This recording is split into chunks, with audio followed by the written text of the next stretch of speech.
பெண் பக்தர்கள் அனைவருக்கும் அன்பு வணக்கங்கள்.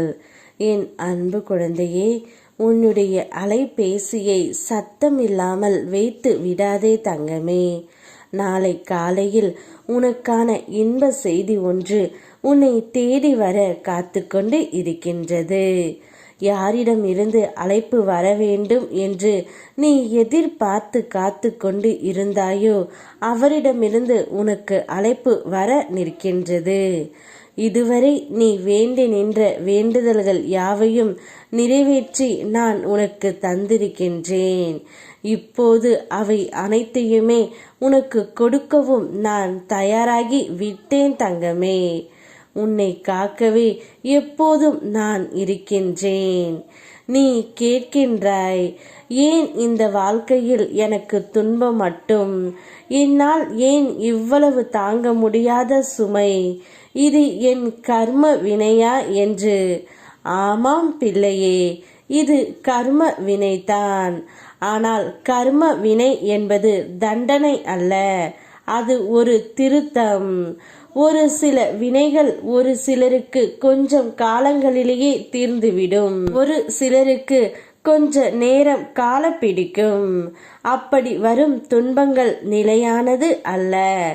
அவை உன்னை அழிக்க அல்ல, உன்னை தூய்மையாக்கத்தான் தங்கமே. இந்த முருகனின் பிள்ளையான பிறகு உன் கர்மவினையின் துன்பங்களை கூடிய விரைவிலேயே அகற்றி உன் வாழ்க்கையை சிறக்க செய்வேன். நம்பிக்கையோடு இரு. உறவுகள் தந்த காயம் உன்னுள் ஒரு பிரபஞ்சத்தையே உருவாக்கிவிட்டது.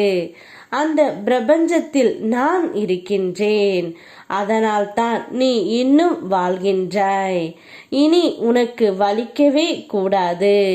நான் உனக்கான உறவாய் இருக்கின்றேன் தங்கமே. நான் உனக்காக உன்னுடைய உயிராவும் இருப்பேன். நீ என்னிடம் கேட்க வேண்டாம், நான் உன்னோடு பேசிக்கொண்டு இருக்கின்றேன். உன் கண்களில் விழும் ஒவ்வொரு கண்ணீரும் எனது வார்த்தையாகவே மாறும். நீ அழுகையும் அவமானத்தையும் கடந்து இப்போது வாழ்க்கையை வெல்ல வந்து இருக்கின்றாய். உன் பிறப்பில் அந்த தைரியம் இல்லை என்றால் நீ என் பிள்ளை இல்லை. நான் தான் அந்த தைரியத்தை உன் இருதயத்துக்குள் ஊட்டினேன். உன் இதயம் இடரும் தருணங்களில் நீ முழுமையாக முறியாமலேயே மீண்டும் மீண்டும் எழுந்தது அது என் அருள். உன்னை அழிக்க எண்ணியவர்கள் வெற்றி பெறவில்லை.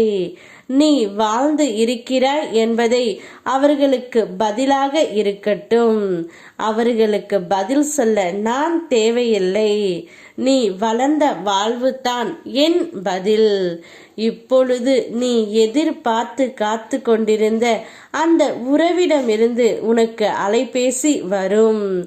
அதனால் சத்தம் இல்லாமல் உன்னுடைய அலைபேசியை வைத்து விடாதே. மகிழ்ச்சியான செய்தி ஒன்று அதில் உன்னை தேடி வரப்போகின்றது. யாம் இருக்க பயமேன். ஓம் முருகா.